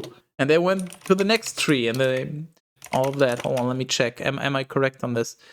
Danaxor, no, that was Judges. Okay, Samuel. We had Safari on. Why are you here? Thank you for following. Why would you? Who's following? It's this man. It's this absolute fucking unit. So Samuel 1 to 8 was with Safari? With your rant at the end? Oh yeah, the rant. The drunk terrorist rant. Yes. Then we had Rob, and then we had the session with Egg and Uncultivated in Hell, where we all got way too drunk and basically don't remember anything. Yeah, you know what? This was actually, I guess this was quite a good one. Okay, here's one thing I have to say before you rate it. It was enjoyable, but we're talking about the book, not the sessions. Yeah, but I mean, I don't remember that much. I don't remember hating it though. Yeah, exactly. I'm thinking the same. It wasn't amazing. Like the reading sessions were great, but that's mostly because of the interaction, not the book itself. But it definitely wasn't terrible. Like Deuteronomy, Jesus, or numbers. Like I'm leaning 6, 7-ish. Like just because I'm not so sure, I'm just gonna give it a 7. I think. Oh wait, I'm not terrorist. 7. Yeah, I'm just gonna. Imagine not being terrorist. Well, what a fucking slug. Actually, no. I'm gonna go for an 8 because it was all right. You know, I'm not gonna overthink it. It's probably a low 7. It might even be a high 6, but it's okay. I can't think of any actual bad thing about it. And to be fair, especially if not from what I remember in this particular bit that we've just read, there was a few good funny bits in there. So characters. Okay, so we had Saul and then David and then Samuel who got revived. I think just because of Samuel's random, completely unforeseen death. But that's not characters. Moment. That's plot. Yeah. Like the characters overall, I mean, hold on. It's kind of interesting how the characters are very much relevant throughout the entire book, except for Samuel, I guess. But it's always like Saul against David, and then David could have killed him, but he didn't. Like David seems like a very interesting character. So overall, I'm thinking like 8. It wasn't amazing, but it was quite good.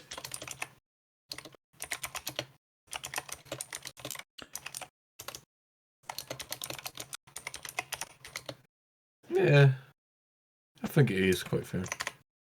Writing. They had quite a bit of redundancy, as is usual in the Bible. Like, the thing is, the thing that sticks out to me now is when they have redundancy, they have a fuck ton of it.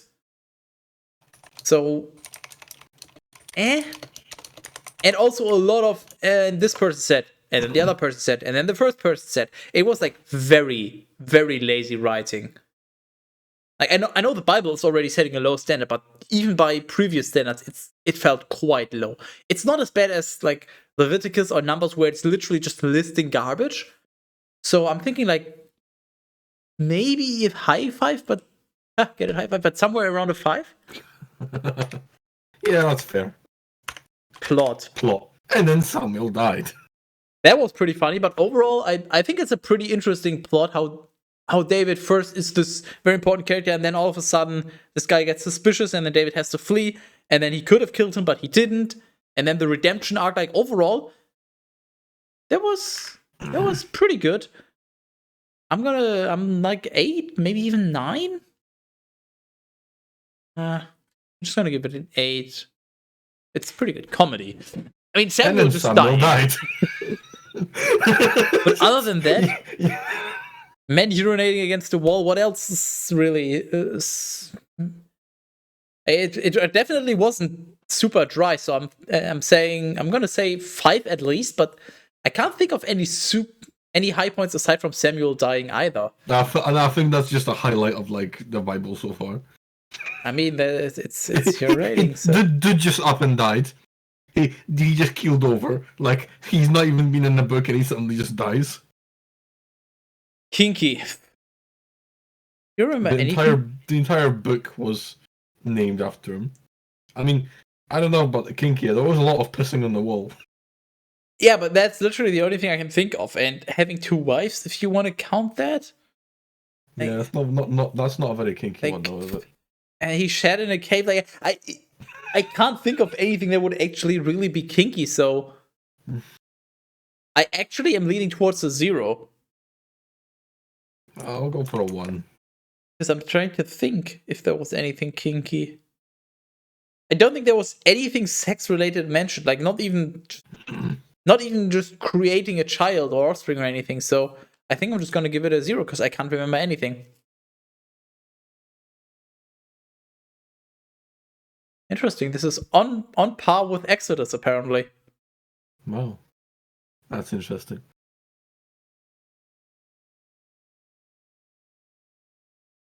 Hey, we're almost not even halfway done. Like, what are we at? A third? A quarter or so of the book? Quarter? Nice. Yeah. Tame Uwul is not kinky. That's just us improving the Bible. You're so welcome for that, by the way.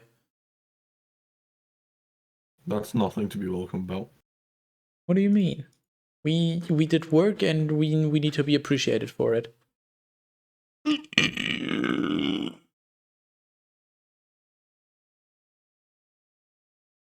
I have a question, Terrace. Are you back on the Bible? I've just been using your stream for the Bible because That's okay. Look at what I highlighted. I can't afford the second book. Yeah, the second book of Samuel. Why is it not sent? Why are you asking me? I didn't censor it. Fuck? I just made it into a title. This is so weird. There's no spacing to either. There's one space, but like Google, why? Anyway, the second book of Samuel.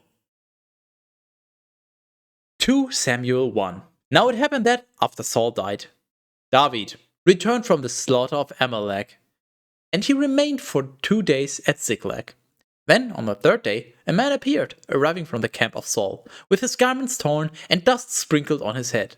And when he came to David, he fell on his face and he reverenced. And David said to him, "Where have you come from?" And he said to him, "I have fled from the camp of Glasgow." And David said to him, "What is the word that has happened? Reveal it to me." And he said, "The people have fled from the battle, and many of the people have fallen and died. Moreover, Saul and his son Jonathan have passed away." And David said to the youth who was reporting to him, "How do you know that Saul and his son Jonathan have died?" And the youth who was reporting it to him said, I arrived by chance on Mount Gilboa, and Saul was laying upon his spear. Then the chariot and horsemen drew near to him, and turning behind his back and seeing me, he called to me. And when I had responded, "I am here," he said to me, "Who are you?" And I said to him, "I am an Amalekite." And he said to me, "Stand over me and kill me, for anguish has taken hold of me, and still my whole life is in me." And standing over him, I killed him. For I knew that he was not able to live after the fall. And I took the diadem that was on his head and the bracelet from his arm, and I have brought them here to you, my lord. Then David took hold of his garments, tore them with all the men who were with him. Wait, whose garments? So David is stripping somebody naked. Probably the guy who's talking to him, but maybe himself. Maybe David is secretly a male stripper. And they mourned and wept and fasted until evening over Saul and over his son Jonathan and over the people of the Lard and over the house of Glasgow because they had fallen by the sword. And David said to the youth who had reported to him, "Where are you from?" And he responded, "I am the son of a man who is a new arrival from the Amalekites." And David said to him, "Why were you not afraid to put forth your hand so that you would kill the Christ of the Lord?" And calling one of his servants, David said, "Draw near and rush against him." And he struck him, and he died. Wait, huh? Wait, what? I'm sorry, who died again?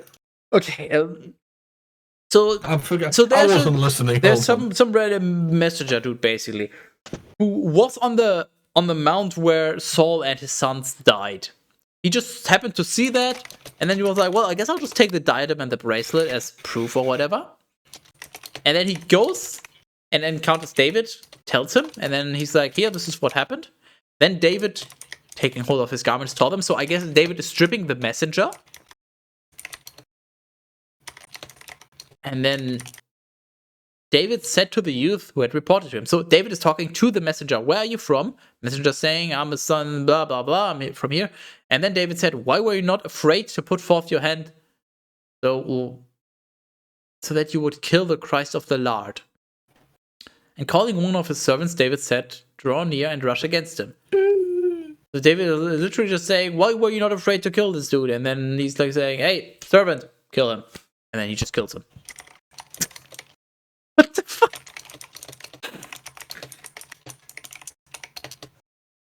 And David said to him, "Your blood is upon your own head, for your own mouth has spoken against you, saying, 'I have killed the Christ of the Lord.'" Then David mourned a lamentation over Saul and over his son Jonathan in this way. And he instructed that they should teach the sons of Judah the bow, just as it is written in the book of the just. And he said, "Consider, O Glasgow, on behalf of those who are dead, wounded upon your heights. The illustrious of Glasgow what the fuck? The illustrious of Glasgow have been killed upon your mountains. How could the valiant have fallen? Do not choose to announce it in Gath, and do not announce it in the crossroads of Ashkelon. Otherwise, the daughters of the Philistines may rejoice. Otherwise, the daughters of the uncircumcised may exult. O mountains of Gilboa, let neither dew nor rain fall over you, and may these not be the fields of the first fruits. For in that place the shield of the valiant was cast away, the shield of Saul, as if he had not been anointed with oil. From the blood of the slain, from the fat of the strong. The arrow of Jonathan never turned back, and the sword of Saul did not return empty. Saul and Jonathan, worthy to be loved, and stately in their life, even in death, with one F, they were not divided. He will not divide us. They were swifter than eagles, stronger than lions. O daughters of Glasgow, weep over Saul, who clothed you with scarlet finery, who offered ornaments of gold for your adornment. How could the valiant have fallen in battle? How could Jonathan have been slain on the heights? I grieve over you, my brother Jonathan, exceedingly stately and worthy to be loved above the love of women. As a mother loves her only son, so also did I love you. How could the robust have fallen and the weapon of war have perished? That's a pretty strong speech. Yeah, it's quite impressed actually. I'm even more impressed by how long it's been since we've had a queue, though. I mean, to be fair, we've had our fair share in the beginning. Yeah, so I know. I think we deserve a break. And no, I'm not complaining. I'm just saying I'm surprised. 2 Samuel 2. And so after these things, David consulted the Lord, saying, "Shall I ascend to one of the cities of Judah?" And the Lord said to him, Can't believe you've done this. "Ask and you shall receive." Classic Bible move. And the Lord said to him, "Ascend." And David said, "To where shall I ascend?" And he responded to him, You know what? I'm gonna be so kind to not even ask Harris. To Hebron. Therefore, Ask what? David ascends with his 2 wives, Ahinoam the Jezreelite, and Abigail, the wife of Nabal of Carmel. And as for the men who were with him, David led forth each man with his household, and they stayed in the towns of Hebron. And the men of Judah went and anointed David there, so that he would reign over the house of Judah. And it was reported to David that the men of Jabesh Gilead had buried Saul. Now, who's that handsome guy? Guy? Nice guy, I guess. Wow. Thanks, but no thanks.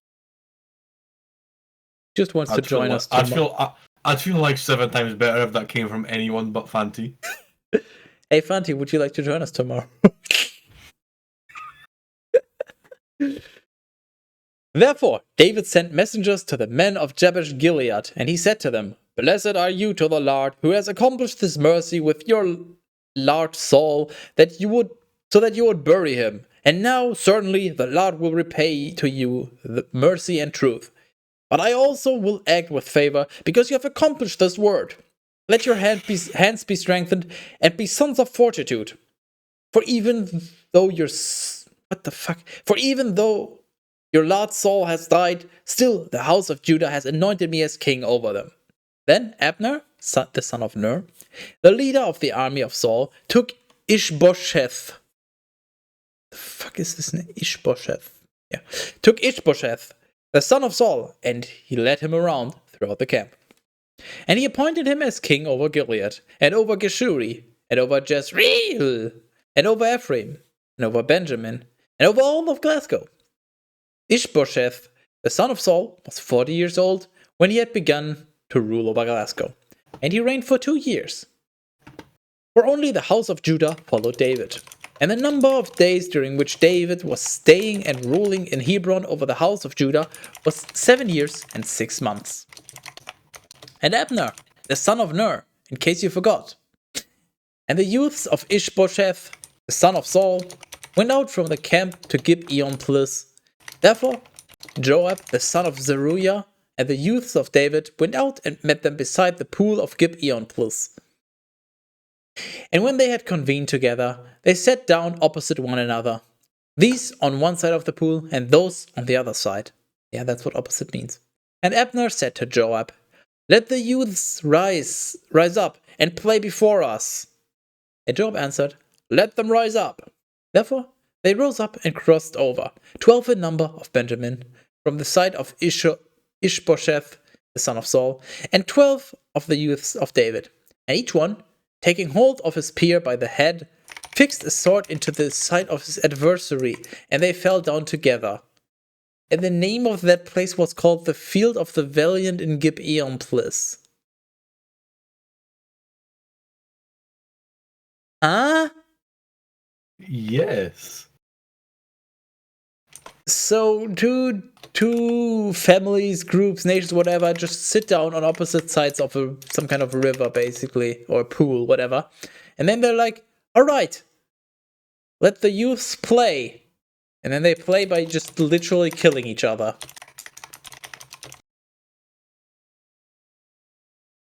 What the fuck? Yes. And a very harsh war rose up on that day, and Abner, with the men of Glasgow, was put to flight by the youths of David. Now, the 3 sons of Zeruiah were in that place, Joab, and Abishai, and Asahel. And Asahel was a very swift runner, like one of the deer that lives in the forests, as opposed to the deer that lives in my house. And Asahel pursued Abner, and he did not turn aside to the right, nor to the left, to cease in the pursuit of Abner. And so Abner looked behind his back, and he said, Are you not Asahel? And he responded, I am. And Abner said to him, Go to the right or to the left, and apprehend one of the youths, and take his spoils for yourself. But Asahel was not willing to cease from pursuing him closely. And again Abner said to Asahel, Withdraw, and do not choose to follow me, otherwise I will be compelled to stab you to the ground. And I will not be able to lift up my face before your brother Joab. but he disdained to heed him, and he was not willing to turn aside. Therefore, turning, Abner struck him with his spear in the groin, and he pierced him through, and he died in the same place. And all those who would pass by the place in which Asahel had fallen and died would stand still. Wait, what? And all those who would pass by the place in which Asahel had fallen and died would stand still. Now, while Joab and Abishai were pursuing Abner as he fled, the sun set, and they went as far as the hill of the aqueduct, which is opposite the valley on the way of the desert in Gibeon Plus. And the sons of Benjamin gathered themselves to Abner, and being joined in one battle line, they stood at the summit of a hill. And Abner cried out to Joab, and he said, "Will your sword rage unto utter destruction? Are you ignorant that it is perilous to act in desperation? How long will you not tell the people to cease from the pursuit of their brothers?" And Joab said, "As the Lord lives, if you had spoken in the morning, the people would have withdrawn from pursuing their brothers." Therefore Joab sounded the trumpet, and the entire army stood still, and they did not pursue after Glasgow any more, and they did not engage in conflict. Then Abner and his men went away all that night through the plains. And they crossed the Jordan, and having roamed throughout all of Beth Horon, they arrived in the camp. But Joab, returning after he had released Abner, gathered together all the people. And of David's youth there were missing 19 men, aside from Asahel. But of Benjamin and of the men who were with Abner, the servants of David... But of Benjamin and of the men who were with Abner, the servants of David had struck 360 who also died. And they took Asahel, and they buried him in the sepulchre of his daddy at Bethlehem. And Joab and the men who were with him walked throughout the night, and they arrived at Hebron at the very break of dawn. What a random war to just... Yeah, what the fuck is happening with the plot? Very interesting start to the book. 2 Samuel 3. Then a long struggle occurred between the house of Saul and the house of David, with David prospering and growing ever stronger, but the house of Saul decreasing daily. And sons were born to David in Hebron. And his firstborn son was Amnon from Ahinoam the Jezreelite. And after him there was Chileab from Abigail, the wife of Nabal of Carmel. Then the third was Absalom, the son of Maacah, the daughter of Talmai, the king of Geshur. Then the fourth was Adonijah, the son of Haggith. Hateras? Yes. Haggith. Haggith. Just the one. PS1 Hagrid. And the fifth was Shephatiah, the son of Abital. Also, the sixth was Ithream from Eglah, the wife of David. These were born to David at Hebron. Then, while there was a battle between the house of Saul and the house of David, Abner, the son of Ner, was reigning over the house of Saul. Now Saul had a concubine named Rizpah, the daughter of Aiah. And Ishbosheth said to Abner, "Why did you enter to the concubine of my daddy?" But he, being exceedingly angry at the words of Ishbosheth, said, "Am I the head of a dog against Judah to this day? I have shown mercy to the house of Saul, your daddy, and to his brothers and friends. And I have not delivered you into the hands of David. Yet today you have sought me, so that you might rebuke me over a woman? May Skytus do these things to Abner, and may he add these other things, if, in the same way that the Lord swore to David, I do not do so with him, that the kingdom be transferred from the house of Saul, and that the throne of David be elevated over Glasgow and over Judah, from Dan to Beersheba." And he was not able to respond anything, to him, because he was in fear of him. Therefore Abner sent messengers to David for himself, saying, "Whose is the land?" And so that they would say, make a friendship with me, and my hand will be with you, and I will lead back all of Glasgow with you. I will lead back all of Glasgow to you. God damn it. And he said, it is best. I will make friendship with you, but one thing I ask of you, saying, you shall not see my face before you bring Michal, the daughter of Saul. And in this way you shall come and see me. Then David sent messengers to Ishbosheth, the son of Saul, saying, restore my wife Michal, whom I espoused to myself for 100 foreskins of the Philistines. For fuck's sake, not again. You receive 100 foreskins. I receive... What the fuck? This woman, just Michal, that's her name, for fuck's sake. Fucking trade meme all over again. Well, there you have it, guys. A woman is worth up to 100 foreskins if she's of very high offspring. Otherwise, she's probably worth less than 100 foreskins. So if you're ever like, this woman is very, very good looking, I like her, and you're wondering if she's worth pursuing, think of how many foreskins it would take. How about a fucking couple? Well, if it only takes a couple, then it's probably a good deal.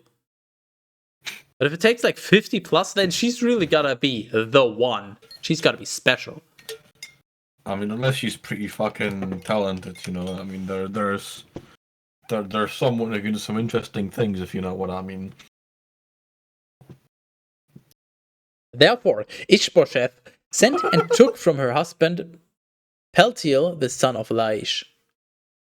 And her husband was following her, weeping as far as Bahurim.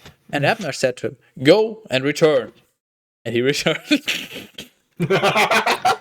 Right, like it says on the tin. Likewise, Abner sent word to the elders of Glasgow, saying, as much yesterday as the day before, you were seeking David so that he might reign over you. Therefore, accomplish it now. For the Lord has spoken to David, saying, by the hand of my servant David, I will save my people Glasgow from the hand of the Philistines and of all their enemies. Then Abner spoke to Benjamin, and he went away so that he might speak to David in Hebron all that would be pleasing to Glasgow and to all of Benjamin. And he went to David in Hebron with 20 men. And David made a feast for Abner and for his men who had arrived with him. And Abner said to David, I will rise up so that I may gather all of Glasgow to you, my lord the king. So that I may enter into a pact with you, and so that you may reign over all, just as your soul desires. Then, when David had led Abner away, and he had parted in peace, immediately the servants of David and Joab arrived, after having slain robbers with exceedingly great spoils. But Abner was not with David in Hebron, for by then he had sent him away, and he had set out in peace. And Joab and the entire army that was with him had arrived afterward. And so it was reported to Joab, explaining that Abner, the son of Ner, went to the king, and he dismissed him, and he went away in peace. And Joab entered to the king, and he said, what have you done? Behold! Abner came to you. And meanwhile, Terrace proceeded to ignore the Lord his God. Yeah, forgive me, Lord, for I have sinned. Forgive me, Lord, for I have foreskin. No. No, not again. Ah, damn it grows back so quick.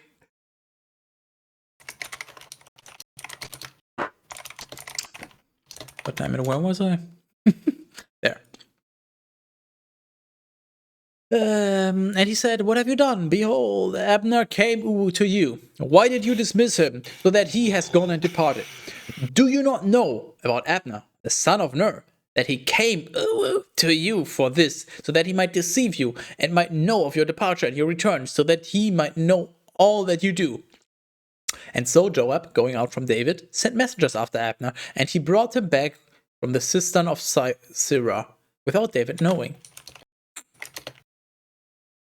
And when Abner had returned to Hebron, Joab took him alone to the middle of the gate, so that he might speak to him with deceit.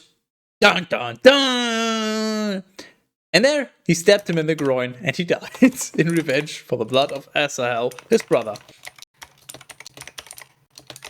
And when David had heard of it, now that the matter was done, he said, I and my kingdom are clean before the Lord, even forever, of the blood of Abner, the son of Ner. And may it fall upon the head of Joab, and upon the entire house of his daddy. And may there not fail to be in the house of Joab one who suffers from a flow of seed, or one who is leprous, or one who is effeminate, or one who falls by the sword, or one who is in need of bread. Okay, hold on. So David is basically now cursing the house of Joab, saying they should all either have a flow of seed, or be leprous, or effeminate, or die to the sword, or need bread. What the fuck does effeminate actually mean?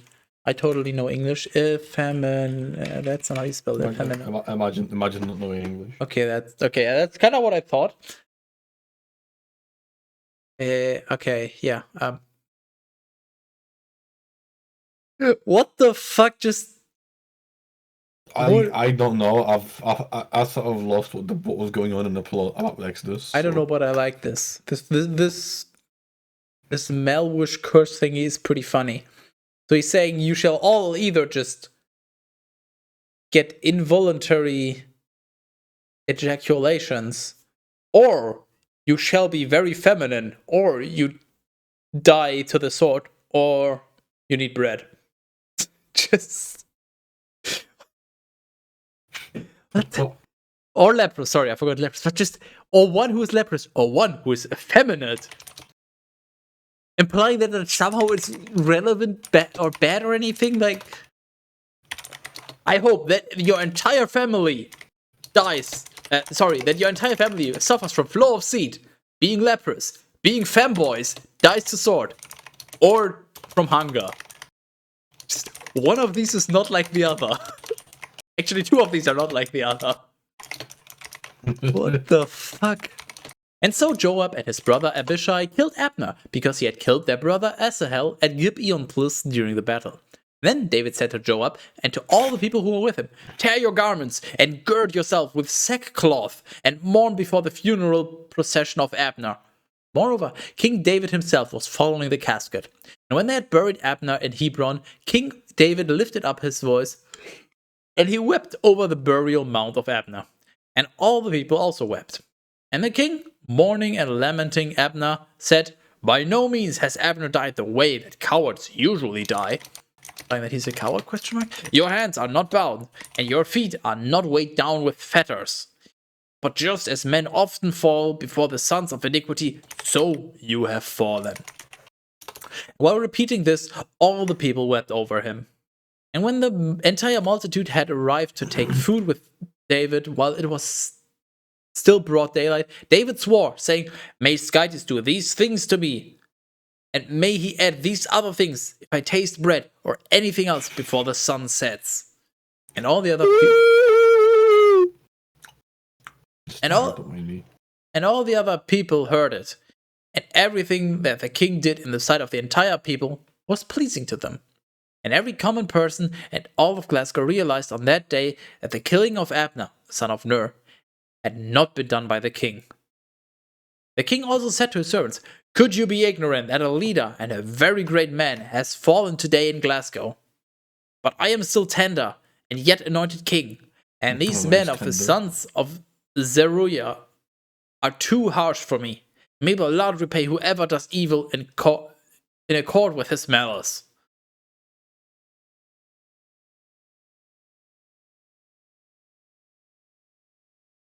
Samuel 4. Oh no.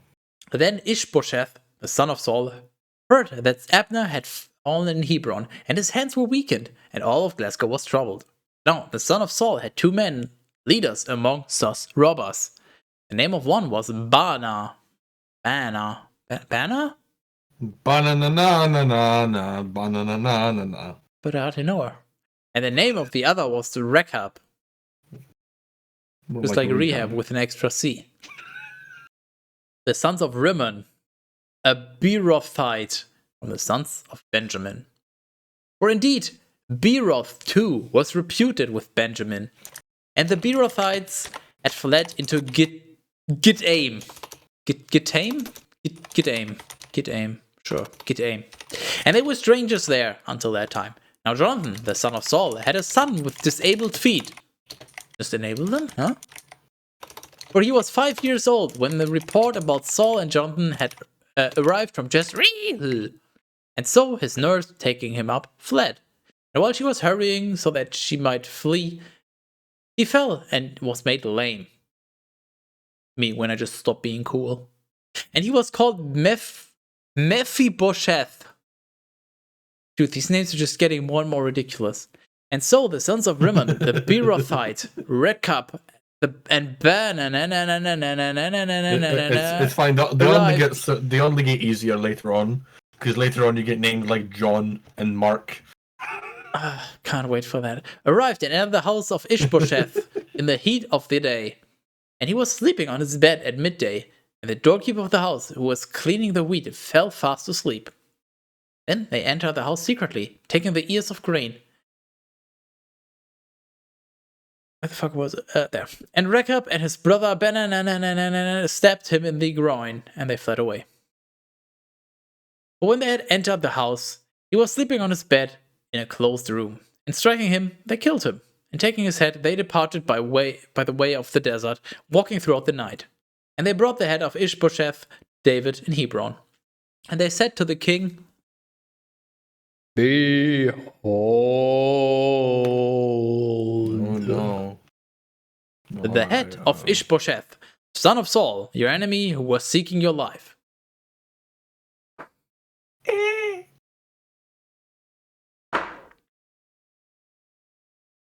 And so the Lord has avenged my lord the king this day from Saul and from his offspring. But David, responding to Rechab and his brother Ben, the sons of Rimmon, the Beerothite, said to them, As the Lord lives, who has rescued my soul from all distress, the one who reported to me said, Saul is dead. Who was thinking that he announced good news, I apprehended. And at Ziklag, I killed him who ought to have been given a reward for the news. How much more so now, when impious men have put to death an innocent man in his own house, upon his bed, shall I not require blood from your hand, and take you away from the earth? And so David commanded his servants, and they put them to death with one F. Just the singular. And cutting off their hands and feet, they suspended them over the pool of Hebron. But at the head of Ishbosheth, they took and buried in the sepulchre of Abner at Hebron.